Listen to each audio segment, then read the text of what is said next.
do with that. Thank you all for coming. It's an interesting experience to reflect at this point of giving an inaugural lecture on the typical trajectory of an academic career. As Andrew said, I was appointed lecturer in biochemistry at Queen's University in Belfast in 2003. So the first thing they get you to do as an academic is to stand up and talk. And to stand up and talk a lot about your subject to students and others. If you're lucky, you might get promoted to reader, which means you can actually sit and read about your subject after you've been talking about it for many, many years. It's hardly surprising, therefore, that when you get promoted again, they let you sit down and they finally give you a chair. So, I'm going to do this lecture slightly back to front. And a lot of academic lectures finish with the acknowledgements. But because I might slightly run over and I might not have time to do the acknowledgements, I thought we'd start with the acknowledgements. And it was Sir Isaac Newton who said, when somebody said, aren't you really great? It was Isaac Newton who said, if I have seen further than others, it is because I have stood on the shoulders of giants. Listed on the screen in front of you are over 130 giants in their own way. They are the students, postdocs, visiting researchers and others who have passed through my research group primarily at Queen's, but the last three names on the list are from Brighton. And they are the people who have actually done the majority of work that I'm going to talk about today. There are so many people on this list that I'll only be able to talk about a fraction of the people's work here. But many of those people on that list have gone on to do great things themselves. So there are people who are research fellows at universities like Oxford and London. There's a senior lecturer on there. There are people who've gone on to medical school and are practicing as doctors. And there are people who set up their own businesses. And there are people who succeeded in a whole host of different ways. And while I'm proud of the science that I am going to show you, I am far prouder of this list here. I am far prouder of what these people have done. And if I've played some small part in that, that makes my career to date worthwhile. Okay. So proteins. When we think about proteins, we think about them primarily as something that we take in as part of the diet. And we might think about them as those various newspaper articles in august parts of the press, like the Daily Mail and others, that might tell us that we should eat more protein, less protein, this type of protein, that type of protein. And of course, I love this particular one. So this is protein in a drinks can. I think this must be an American product. It is protein in those highly healthy formulations of frosty chocolate, cookies and cream, vanilla cream, strawberry cream, and banana cream. But if you drink them, apparently, and unfortunately it's a bit small, but apparently if you drink these, you will build great muscle mass and a fantastic physique just for drinking these 330 milliliter cans of protein shake. But what are proteins? What are they chemically? Proteins are polymers. Proteins are polymers of amino acids, which means they are long chains of amino acid molecules linked one after another, after another, after another. Typical proteins have several hundred of these amino acids linked in this particular way. And the sequence and identity of those amino acids matters. And there are 20-ish amino acids which are commonly found in human proteins. And all of these amino acids have different properties. So some of these amino acids are big, some are small, some are charged, and of the charged ones, some are negative and some are positive. Some are very soluble in water, some have the consistency of diesel oil. They are all different types of properties. So now think about that. You've got this long string. You've got this long string of amino acids. You sort of think about it as one of those, a bit like one of those pearl necklaces worn by women of a certain age. Be careful now, someone will probably be wearing one.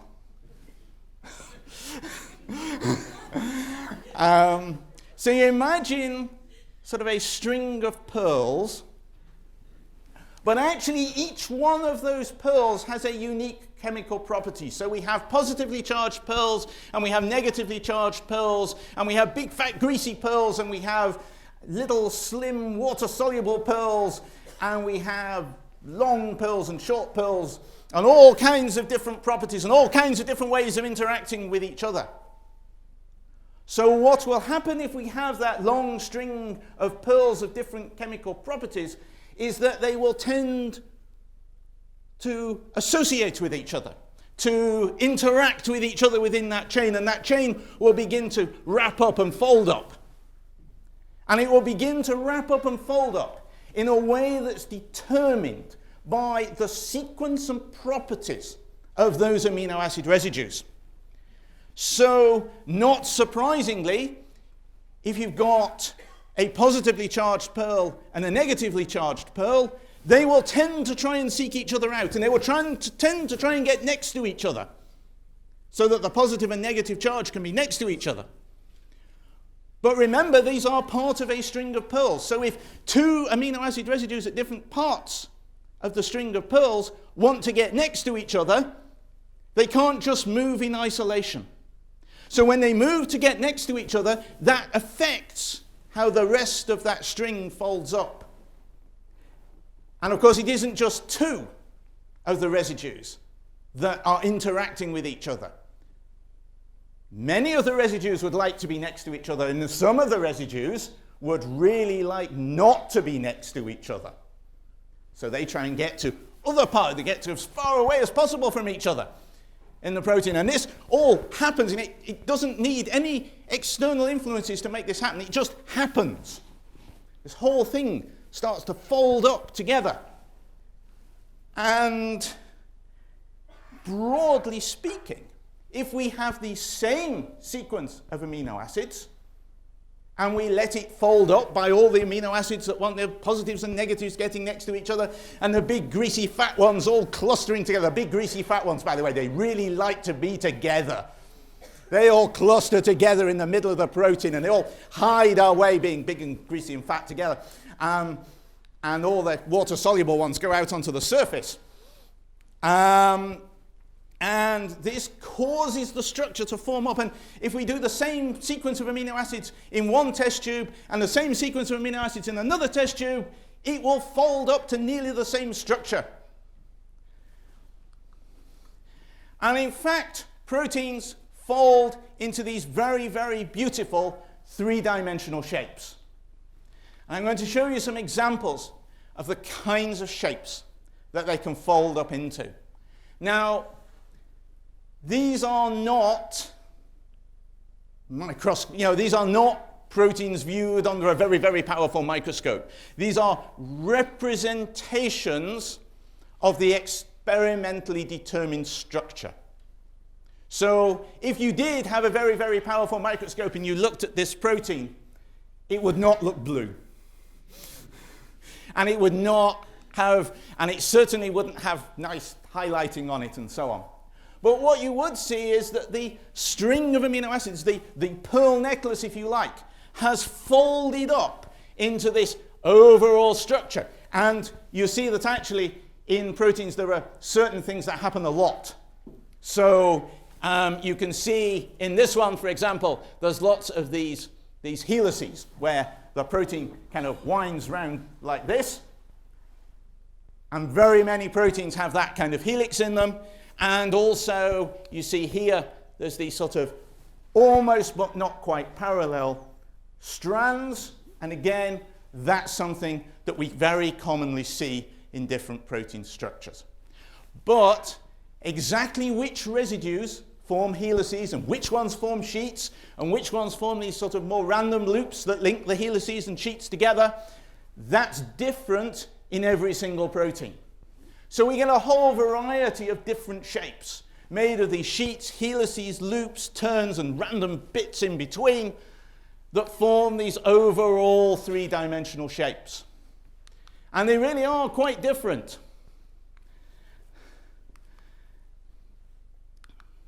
So you see now we've got some more. So we've got this one, which we will see again. We'll see this one quite a lot, actually, as we go through. And this one we'll see briefly, and this one as well. And sometimes these proteins bind to other molecules. Again, we'll see some more of that later. Or to other chemical species like calcium ions. So this one is for parasite protein down on the bottom right here, which is binding the two yellow blobs you see in there are calcium ions being bound by the protein.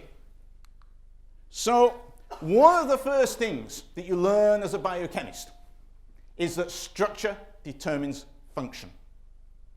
And actually, I'll let you into a secret about studying biochemistry. There's a lot of people who think biochemistry is quite hard. Has a bit of a reputation for not being one of the easiest subjects to study. Because it's got all kinds of pathways and structures and chemistry and stuff in it. But actually, there's only about 3 or 4 basic rules you need to know, and you pretty much know everything you need to know about biochemistry. And this is one of them. Structure determines function. So those shapes I showed you on the previous slide, those representations of their three-dimensional structure, they really matter because those structures have been formed through millions of years of evolution to fit them for the particular purpose that they have. So the shape matters. The shape often helps them, say, bind to small molecules, or helps them do particular functions in the cell. So the structure determines the function. And actually, I should say as an aside that this is not just the case with proteins. And probably the most famous biological molecule of all, the double helix of DNA, is a prime example of how the structure of the molecule determines its function. By having 2 complementary strands, DNA is able to form a stable, replicatable store of information. And we'll see a little bit more about that in a couple of slides. So what do proteins do? Proteins do a lot of the work of the cell. And I must confess that after I'd submitted my title, Protein Shakes, almost as soon as I hit the send button, I thought of a better title, which was Proteins, Movers and Shakers of the Cell. But at least I managed to use it in one slide. So while DNA is the repository of all the information in the cell, while it contains, if you like, the blueprint, the plan, the instructions, it's the proteins who are among the workers. There are other molecules which do jobs within the cell, but proteins do a lot of the work. And the kinds of work they do, they catalyze reactions. So our cells are doing hundreds, thousands of chemical reactions, even as you sit there. They are doing hundreds and thousands of reactions going on in your body right now. Most of them would be pathetically slow in the absence of protein catalysts. So slow it would not be possible for life to exist as we know it. Those protein catalysts can speed up reactions by factors of up to 1 million. and make life possible. They're motors. You may have noticed I like to pace up and down while I talk. In order to pace up and down and wave my arms around, the muscles in my arms and my legs contain a protein called myosin. And that protein is a little tiny nano machine that converts chemical energy into mechanical energy. And this is happening millions, billions, millions and billions of times. Every time I do this, millions and millions and billions of proteins are cooperating to enable this macroscopic change that you can see when I wave my arms. Their structures, many of the structures which hold the cells together, are made of proteins. They communicate. So it's not just a question of, you might think that my arms wave about quite randomly, but actually I'm deciding when to move them around. And there's a series of events that goes from my brain through my spine and down to my arms that involve a whole series of molecules, some of which are proteins, some of which are not. But ultimately, the decision whether or not to switch on one of those motors is done by a series of proteins cooperating together, whose structures determine their function, and who carry a message saying, contract now.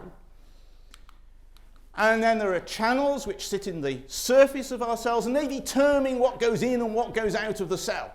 Because it's very important to the cell that nutrients come in and toxins are kept out. Okay, so Andrew talked about my time at Birmingham. For reasons which I do not actually entirely remember, after I got my A-level results, I resolved that I would not cut my hair. And I maintained this resolution through the first year, second year, third year of my undergraduate, through graduation with my BSc in biochemistry, and for about a year and a half into my PhD. And when I say I didn't cut it, I really mean that I did not cut it. Why? And as you can see, this is it's not quite at its full extent here. There's another year and a half of growth after this. So this is in the quadrangle outside the Student Union, or as we called it, the Guild of Students in Birmingham. There's a rather naughty fountain just to the right of me, which has caused some controversy. And this one is the School of Sport and Exercise Science. Not a place I inhabited at all. This imposing grey building here is the Biochemistry Tower, where my PhD will be done on the 7th floor. And if you can just about see him retreating there, that's my dad. And I'm not quite sure whether he's studying this tree because he is a botanist, or whether he's just trying to get away from this rather dishevelled, embarrassing long-haired offspring. Okay, so I went on to do my PhD at Birmingham. Doing a PhD, by the way, if you've not done a PhD, and I believe we've got some sixth formers in the audience, doing a PhD is really hard work. It's really, really hard work. And this was quite a long while ago. This is 1995. So Hal, our safety officer, can probably spot a few things in here that we wouldn't do anymore. So here's the desk. Here's a desk where I did all my writing up and had lunch. And they gave me a nice comfy chair and you could sit down. But this was my bench, so it's not the case that nothing was going on. I was just waiting for reactions to happen and stuff. So we were on the 7th floor, so you get a really nice view out of Birmingham there, over Birmingham. You could see on top of the roof of the sports centre, where occasionally people would sunbathe naked to the great excitement of the biochemists who inhabited the 7th floor. Men, only men did this, I'm afraid. So it's a... the sunbathing bit, not the looking bit. Right. Amazingly, while in this environment, I managed to do some science. And the protein I studied was one that I've just talked about. It was this protein myosin, which is responsible, it's the nanomotor in all of your muscles. And it looks something like this, or at least the business end of it looks something like this.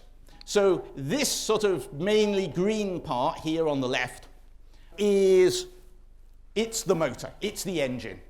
It converts, it takes in chemical energy and it converts it to kinetic energy. And how exactly it does that is still something we're not entirely sure of. We know a lot of the details, but we don't know exactly how it does it. And it has this big long stalk.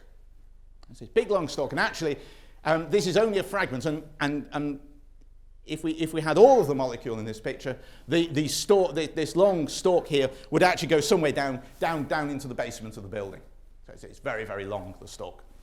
And wrapped around the stalk are these two so-called myosin light chains. And they are probably the worst named proteins in all of biochemistry. So this one, the purple one, is known as the essential light chain, or the alkali light chain. A number of experiments have demonstrated it's actually dispensable. It's not actually essential at all for muscle contraction. It also turns out to be an acidic protein. The light blue one is known as the regulatory light chain. Now, it's true that in some muscles it's responsible for regulation, but in skeletal muscle, it really plays only a very, very minor role in regulation. My PhD, now you might think that PhDs work on big, big, big questions. And that's what they sell you when you start. But they tend to narrow in somewhat.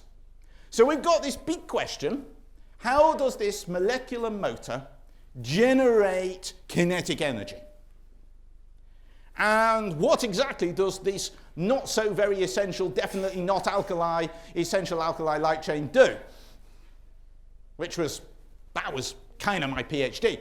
But this arrow points at more or less where the action was in my PhD. So it was actually on about 40 amino acid residues at the front end of this purple protein. So never mind the rest of it, just 40 residues, 3 years.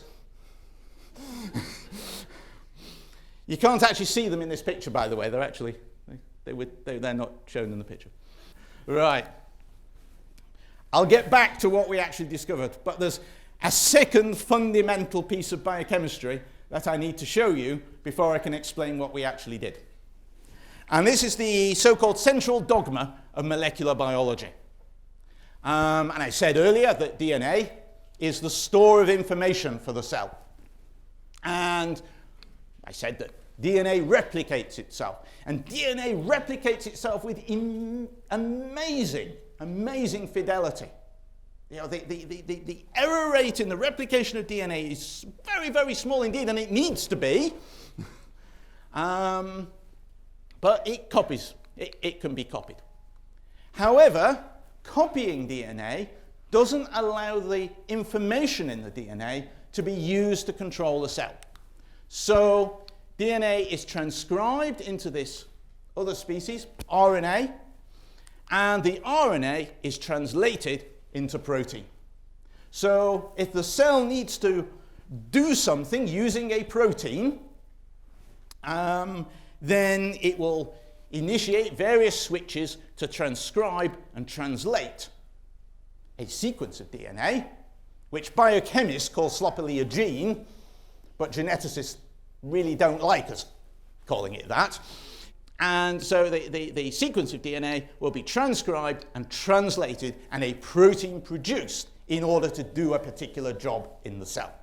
I should say, because Colin's in the audience, that we are increasingly discovering that this is not always some mere intermediate. And there are actually quite a lot of jobs in the cell which are done by RNA. Now, should you change some part of the DNA sequence, there is a mapping. So whatever the sequence of the DNA is, that will determine the sequence of the RNA, and that will determine the sequence of the protein. And if you remember what I said about 10-15 minutes ago, the sequence of the protein is those different pearls on the string with different properties that are going to fold up into those beautiful shapes. So actually all the information is here, and it's transcribed and translated, and we get the protein at the end. But because there's a one-to-one mapping, whatever's in the DNA comes through in the RNA, comes through in the protein. If we make a change in the DNA, there will be a change in the RNA and a change in the protein. So we can change the sequence of the pearls on the string. We can change their charges. We can change big fat ones into smaller, thinner ones. We can change the greasy ones into less greasy ones. We can put big ones into small ones. We're only limited by that alphabet of 20 amino acids. So if we mutate the DNA, we can vary the protein sequence. And that piece of information, that second basic fundamental tenet of biochemistry, is important to the kind of methodology that we used in Birmingham and that I've been using ever since in the majority of the experiments that I've been involved in. So there's a kind of way of doing things. So a lot of proteins, well, if you want to study human proteins, the Sussex Constabulary don't like you going around and catching humans in order to extract proteins from them. And anyway, there's some experimental issues as well. So what you really want to do is you want a cheap, rapid, and legal way of obtaining large quantities of human protein. So it turns out that you can, by various methods, trick bacteria like E. coli, of which you've got billions in your guts, to make human proteins for you. So you make the human protein in E. coli, and once you've got it, you can do all kinds of amazing experiments, and you can analyze its function and so on. However, you can also generate hypotheses. And remember, because if we change the DNA, we change the RNA, we change the protein, we have a way to address those hypotheses directly.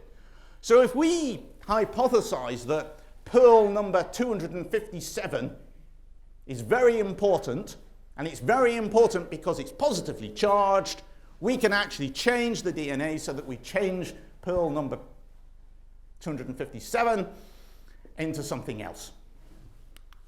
So we can generate hypotheses, we can change some residues to test the hypotheses, so we can make new proteins that have changes in their amino acids, and that's all very nice. And we can analyze those variants by the same kinds of methods that we analyze the function of the original protein. And then because science is science, we kind of get into loops. Because your results aren't always the results that you expect or that mean anything. So you may well have to change different residues, analyze different variants, etc. And once you've done that for a while and it isn't working, you might have to rethink your hypotheses, and you might have to go through this loop of changing your ideas and changing your hypotheses many times. And that's not because you're a wretched scientist. Well, it might be because you're a wretchedly awful scientist. But normally, it's because that's just how science is. Eventually, you might gain some new insight. Well, sometimes. Because there is a bit of a flaw with this experimental approach. Because, of course, we're just ripping bits out of a machine that's evolved over millions of years. And we're expecting nice, clean outcomes. It doesn't always quite work like that. And I can demonstrate that to you. But I have to ask you a question first.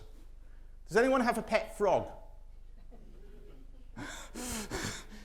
Are you very fond of your pet frog? Is anyone very fond of frogs? Oh dear. You might want to look away. Okay. Due to budget cuts in the university, it's an invisible frog. I'm going to prove by this kind of experiment that the frog hears through its legs. Okay? So we put the frog down. You all see the frog? Okay. So the frog hears through its legs. See? The frog jumped. Okay, my hypothesis, frog hears through its legs. Can I have my frog back? Thank you. This is where you need to look away if you're particularly fond of frogs. Invisible knife. Frog. Right, it hears through its legs. Test the hypothesis, remove the legs.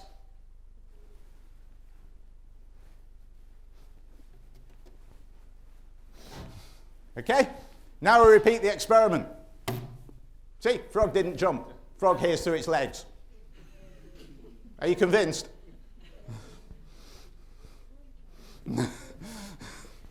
So that's where you have to be careful with this kind of experiment. You have to be careful that the outcome you see is actually directly as a result of the change you've made, and it's not because you've upset that very delicate balance of the folded state of the protein. Right.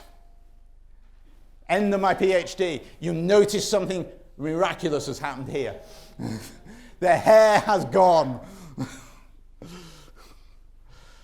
Oh, it's traumatic. And you notice the same gang.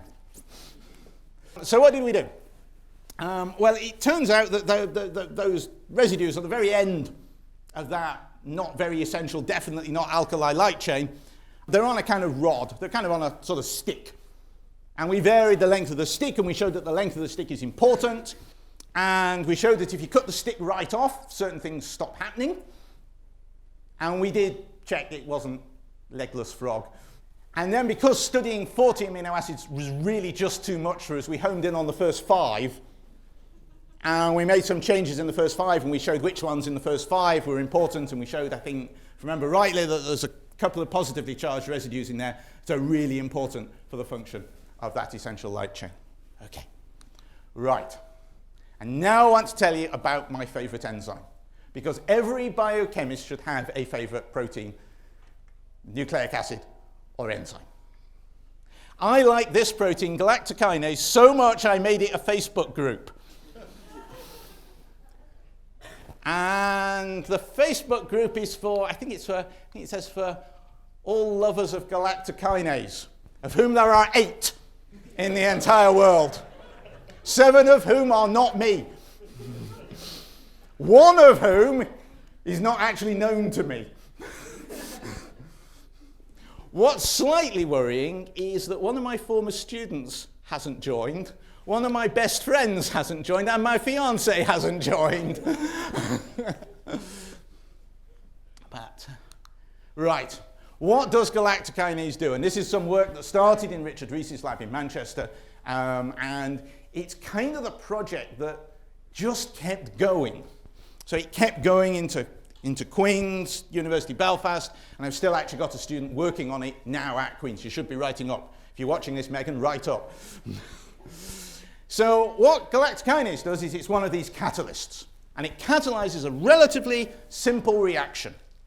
It takes this sugar, galactose, and it transfers a phosphate group from ATP onto the sugar, like that. So the phosphate group moves off ATP, and then you get ADP there. ATP is kind of, biochemists refer to it as the energy currency of the cell. And what that means is it's kind of like the ready cash energy. So at any one time, a living cell will have a certain amount of ATP, and it uses that, it breaks that down to provide energy for things like muscle contraction, things like transporting stuff into the cell, making more complex molecules, and so on. So it's kind of like the cash you have in your pocket, kind of in terms of energy. And as I say, people refer to it as the energy currency of the cell. I don't know if I dare get away with this one, but I have to do it. A man walks into a bar and he says, "Can I have a pint of the energy currency of life, please?" And the barman says, "That'll be ATP, please."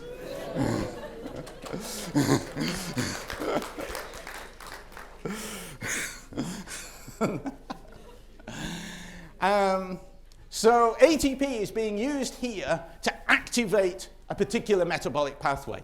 So the energy is moving from ATP into the sugar. And galactokinase looks like this. It's one of the ones I showed you earlier, but I'm now showing you with you in yellow here on the left, the galactose, the sugar, and in red on the right, the ATP. And what you see is that it very, very specifically and very cleverly wraps itself around those two molecules, the galactose and the ATP. And the binding site for these is really exquisitely formed to have various groups sticking out, various groups to complement and bind to the sugar and the ATP. Right. Unfortunately, it turns out that not everyone would like galactokinase as much as me. This gentleman probably did like it quite a lot. This is Leloir. He was a Nobel Prize winner. He was Argentinian. And he discovered a lot of the reactions involving sugar metabolism. So a lot of the chemical reactions that are happening right now in your bodies to process various sugars, extract energy from them, build up into more complex sugars and so on. A lot of those reactions, and a lot of the enzymes, the proteins that catalyze them were discovered by Leloir. If you ever get a chance to read some of the things that he wrote after he won the Nobel Prize, it's a very rewarding read because he's a very modest, he gives a very, very modest, very self-effacing account of the work that he did, and he's very generous in attributing to other people the contributions that they made to his science.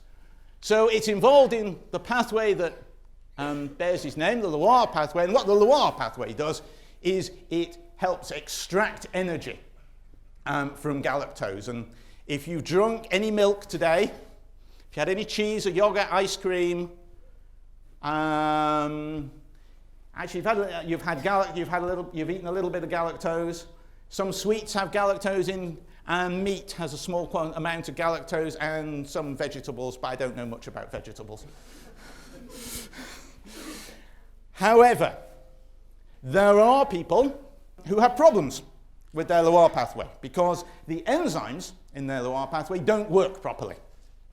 And they don't work properly because they have inherited mutations in the DNA which codes for the various proteins involved in the Leloir pathway. And they suffer from a disease called galactosemia, which it's an interesting disease because the symptoms vary from almost you wouldn't know. You could have galactosemia and not know it, right through to a disease which is life-threatening in early childhood, and which, in those most extreme cases, really degrade the quality of life of the sufferers and the expected lifespan of those sufferers. And there is no cure for this disease. The only treatment is to eliminate foods which contain galactose and lactose from the diet. And that is a pretty miserable existence in itself, and actually itself can build up further health problems because it tends to mean that people cut out milk products, which then means there's calcium deficiencies and so on and so on. It's a rare disease, It's estimated about 1 in 40,000 Caucasians in Western Europe suffer from it, although there are some ethnic groups where it's a much higher frequency. So the Irish traveller population, which was, I guess, founded from a relatively small group of people, was unlucky in that one of those small group of people suffered from galactosemia. So about 1 in 500 Irish travellers suffers from one of the more severe forms of this disease. So one thing you might think then, if there's changes in this enzyme that lead to disease, well, I told you that it's got this really exquisite binding site here to bind the galactose and the ATP. You might think that all the changes would be kind of around the galactose and ATP. But actually, almost none of them are.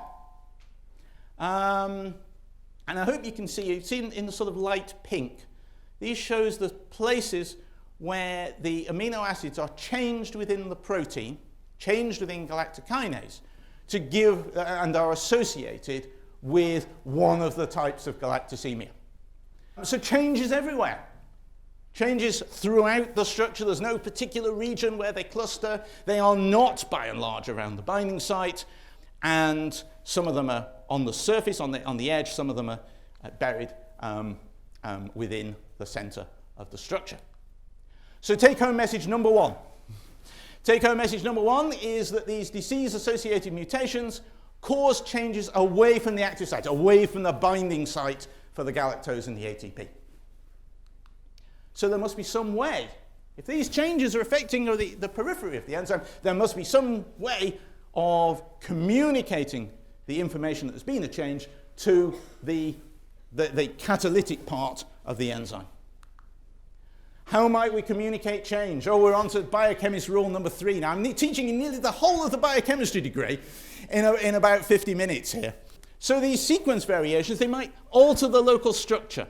And that might transmit changes through the structure in what we call in biochemistry a conformational change.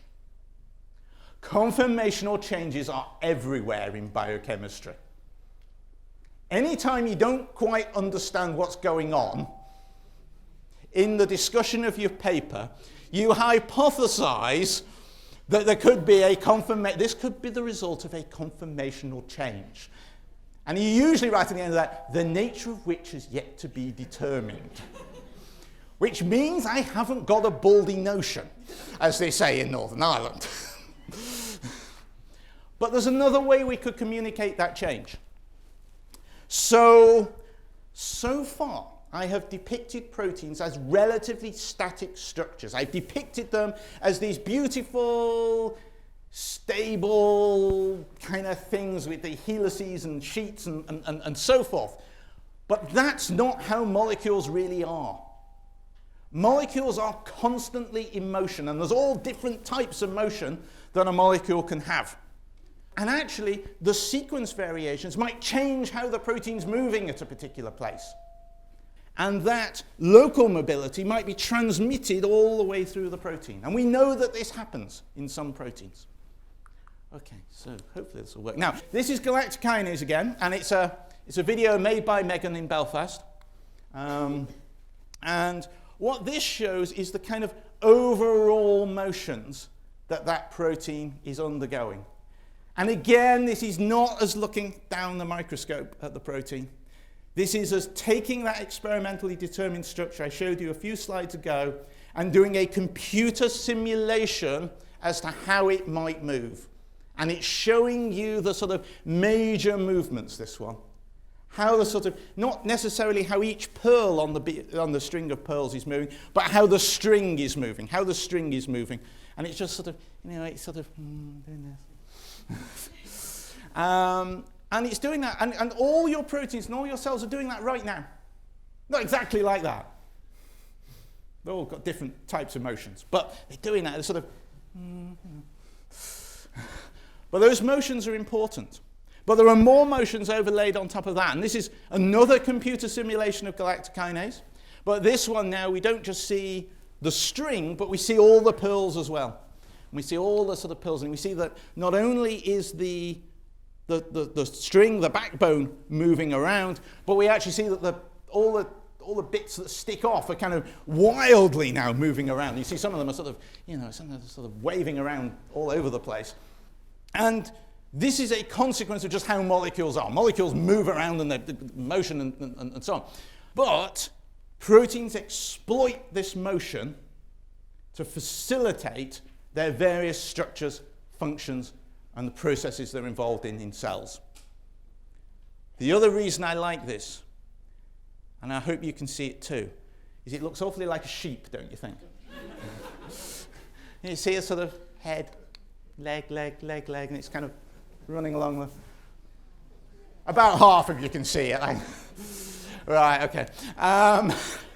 Back to the Leloir pathway. So there are three enzymes in the Leloir pathway which result in galactosemia. I've shown you galactic kinase, which results in type 2. Type 1 results from changes in this enzyme, which is the snappily named galactose 1-phosphate uridylyl transferase, and type 3 from UDP galactose 4 epimerase. So if you've got changes in any of those, you might end up with galactosemia. Some of the things we did in Belfast on this disease and on the proteins, we showed that in type 3 galactosemia, this UDP galactose 4 epimerase, we showed that a lot of the changes affect the overall stability, the overall motion of the protein. I should have flagged up this gentleman, Dr. Thomas McCorvey, one of the best PhD students I've ever had. Really smart guy. Used to bring his skateboard to lectures, but really smart guy. And also Judy Friedovich-Kale, who's an American scientist, really excellent human molecular geneticist. This work was done with this relatively young man, Angel Pai, from Granada in Spain. Angel is one of the most driven, one of the smartest, driven, hard-working people who can generate results faster than anyone I've ever worked with, where we looked a bit more about how the sort of wobbliness of the protein changes. This was done with a gentleman called Stefan Lindert, who did a lot of really advanced computer modeling of the wobbliness and the non-wobbliness and so on. This is a bit more with Angel, and this was some of Thomas's other work, where we looked at galactose 1-phosphate uridylyl transferase, the enzyme associated with type 1 galactosemia, and we really pinned down there that misfolding of the enzyme is the critical event at the base of the pathology of that particular disease. Okay, I'll quickly talk about one more enzyme, and it's this enzyme, NADPH quinone oxidoreductase 1, NQO1, which was introduced to me by a good friend of mine, Karen Nolan, and her PhD supervisor, Ian Stratford in Manchester. This is the structure of the enzyme. There are two changes in this enzyme that are associated with cancer. So there's arginine 139, can be altered to tryptophan, so that's a positively charged bead on the string being changed to a rather larger, quite greasy one. About 2% of us, about 2% of the people in this room, so there's 2 or 3 people in this room probably, have got a tryptophan at position 139. And for early 187, altered to serine, so about a quarter of the human population has this one. So that's about probably 30 or 40 people in this room have at least one copy of their DNA sequence for this. Codes for serine at this position, not proline, which increases your risk of cancer. Now, please don't go away and say, if I have this, I'm going to get cancer. No, there are people who live long, healthy, and cancer-free lives with probably both of these mutations and don't even know. However, particularly this second one, the one that a quarter of us have, it's really advisable not to smoke and not to work in a benzene factory. If you have this particular, actually, it's definitely advisable not to smoke, and it's probably, in all honesty, advisable not to work in a benzene factory. But it really if you've got this mutation, it really multiplies the risk of those two activities. Okay, so here's the structure. Here's the structure of normal NQO1, and here's the 25% of the population variant. Said spot the difference. Across this part, no difference in the structure. This bit appears to be missing. It's missing because it wobbles around so much that we can't pin it down and find its structure. This isn't my work, by the way. This is a work of a group in Austria. I didn't do this. Did do this. So here's Angel again. You notice how Angel gets into everything. Another fantastic PhD student, Claire McGarity, now a research fellow at the University of Oxford. She did a lot of work on NQO1. We still haven't published all of that yet. But she really showed that these two cancer-associated variants, particularly the one that 25% of us have, really affects the folding and the mobility of this protein. It really messes up that single change. There's about 200 and something residues in this protein. One single change makes the whole thing really floppy, really doesn't like to fold. It waves around all over the place and actually gets broken down pretty quickly in the cell. So if the only version of NQO1 that you have is this version, you have virtually no NQO1 activity in your cells. And then here's some more from Angel. Angel's been doing quite a lot of stuff on this recently, which really takes that further. And he's been nailing down, I've been working with him a bit, but it's mainly his work. He's been nailing down which parts of the protein are affected by these changes and which, and so on. Right. Take-home message number 2. Loss of function results from altered structure, altered folding, and altered mobility. So I showed you at the beginning, I showed you the classic biochemistry at the beginning. Here are these beautiful structures, and they fit them for their function. That's true. You know, don't go away. Please don't go away and say you told us that wasn't true, because it's true. But there's more to it. It's not just about the three-dimensional shape of the protein. It's about how the protein wobbles and waves, and how those wobbling, waving bits change as they bind to things or as mutations happen and so on. And that has implications for a lot more than disease. One thing that Stefan, who I mentioned earlier, is very interested in is can we exploit this mobility to make better drugs? If we understand how proteins are wobbling around and so on, we can probably help to identify things that bind to them and either increase their activity or more likely stop their activity, and they might be useful drugs. Can we engineer new functions by not necessarily, I mean, Andrew in his introduction talked about biocatalysis. The classic idea of biocatalysis, you tinker around with residues to try and change the chemistry. What if you actually try to change the flexibility? What if you try to change the mobility to steer the catalysis in a different direction? And that was the hypothesis that underpinned Megan's PhD. And I'm not giving anything away when I say it's kind of hypothesis partly proved after 3 years. What if we understood better what happens to mobility of proteins, high concentration things like ethanol? Because ethanol really changes the mobility, it changes how they wobble around. And of course, if you want to make things like biofuels, you're exposing the entire cell, including all the proteins in it, to very high concentrations of ethanol. Could we increase biofuel yield if we understood this better? I put this example on for a reason. Got a PhD studentship advertised on this very topic right now. Just saying. Right, so we started with structure determines function.